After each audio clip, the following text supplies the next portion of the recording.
नमस्ते, जय हिंद। मैं हूं ऋषि सिंह और आप देख रहे हैं हमारा खास शो विस्तार से।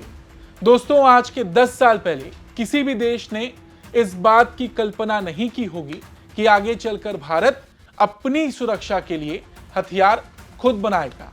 सोचिए, पहले भारत को दुनिया का सबसे बड़ा हथियार खरीदार देश कहा जाता था। हम छोटी से छोटी चीजों के लिए दूसरे देशों पर निर्भर हुआ करते थे। आज भी हमारे पास जितने भी घातक हथियार हैं, ज्यादा से ज्यादा हमने दूसरे देशों से खरीदे हैं। लेकिन अब यानी साल 2026 में भारत ने रक्षा क्षेत्र में वो कर दिखाया जो सच में एक वक्त पर असंभव लगता था। और ये कोई हवाई बातें नहीं है, हम आंकड़ों के साथ आज आपके सामने आए हैं। वित्तीय वर्ष 2025-26 में भारत का घरेलू रक्षा उत्पादन यानी कि डिफेंस प्रोडक्शन अपने अब तक के सबसे ऊंचे शिखर यानी कि 1.78 लाख करोड़ रुपए पर पहुंच गया है। यानी कि 1,78,000 करोड़ रुपए। ये कोई मामूली बढ़त नहीं। अगर पिछले साल यानी 2024-25 की तुलना करें तब यह आंकड़ा 1.54 लाख करोड़ था। और अगर एक साल के अंतर को देखें तो 15.6% की भारी उछाल दर्ज की गई। और यही चीज अगर 2020-21 के आंकड़ों से कंपेयर की जाए तो उस वक्त यह आंकड़ा 84,643 करोड़ रुपए का था। यानी पिछले 4-5 सालों में हमने डबल से ज्यादा की उछाल की। और आज विस्तार से में हम इसी विषय पर बात करेंगे। पहले आपको हम भारत की इस बढ़त के बारे में बताएंगे, भारत के डिफेंस प्रोडक्शन के बारे में बताएंगे और ये भी कि कैसे पिछले 10 सालों में भारत ने पूरा गेम बदल दिया है। देखिए, पहले खबर को समझ लेते हैं। अगर आज से 12 साल पीछे जाएं तो साल 2013-14 में भारत का रक्षा उत्पादन महज 43,746 करोड़ रुपए था और आज 2025-26 में यह बढ़कर 1,78,000 करोड़ रुपए हो गया है। यानी पिछले 10 से 12 साल के भीतर भारत का स्वदेशी रक्षा उत्पादन लगभग 4 गुना बढ़ चुका है। और इसी चीज को बदलाव कहते हैं। कहां 43,000, कहां 1,78,000 करोड़। मतलब ये डिफरेंस बहुत बड़ा है। और जाहिर सी बात है, इन 12 सालों में अपने डिफेंस प्रोडक्शन को बढ़ाने के लिए भारी भरकम मेहनत भी की गई है। अच्छा, ऐसा नहीं है कि इसमें सिर्फ सरकारी कंपनियों का हाथ है, इसमें प्राइवेट कंपनियों की भूमिका भी बहुत बड़ी है। अगर इस आंकड़े की बात करें जो 2025-26 में आया है तो इसमें 76% हिस्सेदारी सरकारी कंपनियां डीपीएसयूज ने संभाली हैं। लेकिन साथ ही साथ देश की प्राइवेट कंपनीज की हिस्सेदारी पिछले साल के 22% से बढ़कर अब 24% हो गई है। और अगर रुपयों में कहें तो प्राइवेट सेक्टर ने अकेले 42,000 करोड़ रुपए का ऐतिहासिक योगदान दिया, जो अब तक का ऑल टाइम हाई है। और दोस्तों, कहानी यहीं खत्म नहीं होती। मान लीजिए देश में डिफेंस प्रोडक्शन बढ़ रहा है तो जाहिर सी बात है दुनिया भर के देशों की रुचि भारत के हथियारों में भी है। हाँ, हम हथियार दूसरे देशों से कभी खरीदा करते थे, आज भी हम दूसरे देशों से हथियार लेते हैं, लेकिन साथ ही साथ हम अपने हथियार उन्हें बेचने का भी काम करते हैं। और आपको बता दें, इस ऐतिहासिक मौके पर प्रधानमंत्री मोदी का भी सोशल मीडिया प्लेटफॉर्म एक्स पर एक पोस्ट आया है, जहां उन्होंने लिखा कि भारत की रक्षा क्षमताओं में पिछले एक दशक में बड़ा बदलाव आया है। ये बदलाव आत्मनिर्भरता के विजन, तकनीकी नवाचार और देश में ही रक्षा उपकरणों के निर्माण की वजह से संभव हुआ है। इसके अलावा इस ऐतिहासिक कामयाबी पर देश के रक्षा मंत्री राजनाथ सिंह ने भी सोशल मीडिया प्लेटफॉर्म एक्स पर अपनी खुशी जाहिर की और लिखा कि प्रधानमंत्री मोदी की लीडरशिप में भारत का रक्षा उत्पादन हर साल नई ऊंचाइयों को छू रहा है। मुझे ये बताते हुए बेहद खुशी हो रही है कि वित्तीय वर्ष 2025-26 में भारत का वार्षिक रक्षा उत्पादन 1.78 लाख करोड़ रुपए के सर्वकालिक उच्च स्तर पर पहुंच गया। राजनाथ सिंह ने आगे लिखा, ये शानदार कामयाबी department of defence production, public sector और प्राइवेट सेक्टर के सामूहिक प्रयासों का नतीजा है। ये इस बात का साफ संकेत है कि भारत का डिफेंस इंडस्ट्रियल बेस लगातार मजबूत हो रहा है।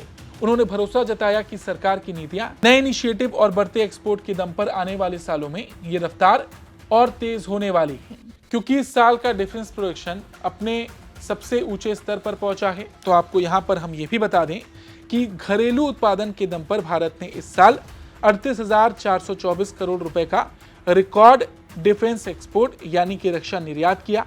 दुनिया के कोने कोने में आज मेड इन इंडिया मिसाइलें, रडार और हथियार गूंज रहे हैं। देखिए, ये सिर्फ हथियारों की बात नहीं, भारत आज जमीन से लेकर आसमान तक और सीमाओं से लेकर आंतरिक सुरक्षा तक खुद को एक ऐसे अभेद किले में बदल रहा है जिसे कोई भेद नहीं सकता।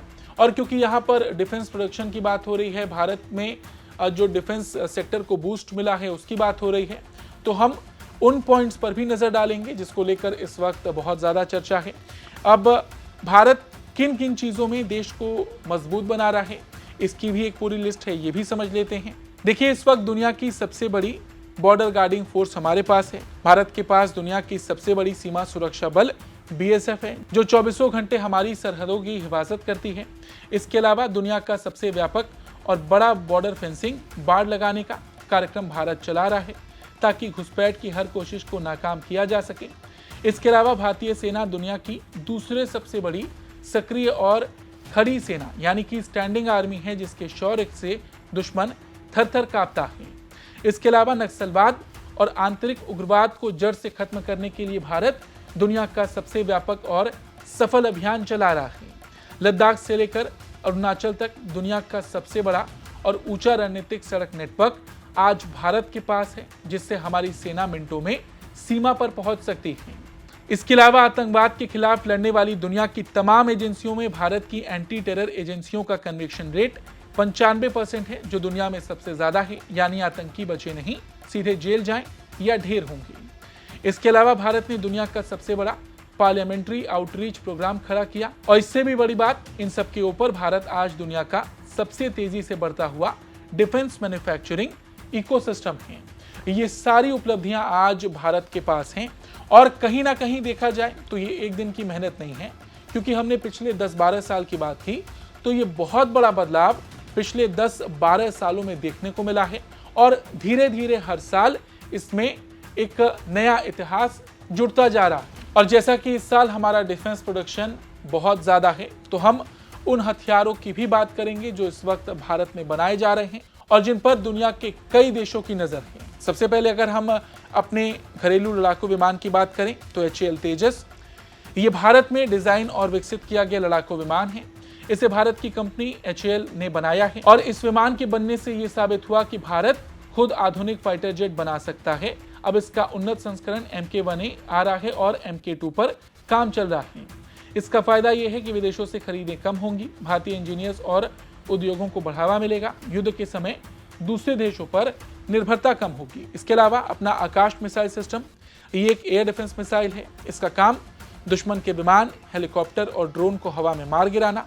इसके अलावा आकाश का एक और वेरिएंट आकाश NG है। NG का मतलब नेक्स्ट जनरेशन, ये पहले वाले आकाश से ज्यादा तेज और ज्यादा सटीक है। इसका फायदा देश के महत्वपूर्ण शहरों, एयरबेस और सैन्य ठिकानों की रक्षा करना। इसके अलावा भारत ने पिनाका रॉकेट लॉन्चर सिस्टम को बनाया है। पिनाका कुछ सेकंड में कई रॉकेट दागने की क्षमता रखता है। इसका काम दुश्मन के बड़े इलाके पर एक साथ हमला करना, युद्ध में सेना को तेज समर्थन देना। फायदा मिसाइल से हमला, लंबी दूरी तक मार, पूरी तरह भारतीय तकनीक। इसके अलावा अग्नि सीरीज पर भारत ने काम किया। अग्नि मिसाइल, अग्नि 5 मिसाइल, ये भारत की सबसे महत्वपूर्ण रणनीतिक मिसाइलों में से एक है। सबसे बड़ी बात, भारत ने MIRV तकनीक पर काम किया। पहले एक मिसाइल एक लक्ष्य पर हमला करती थी।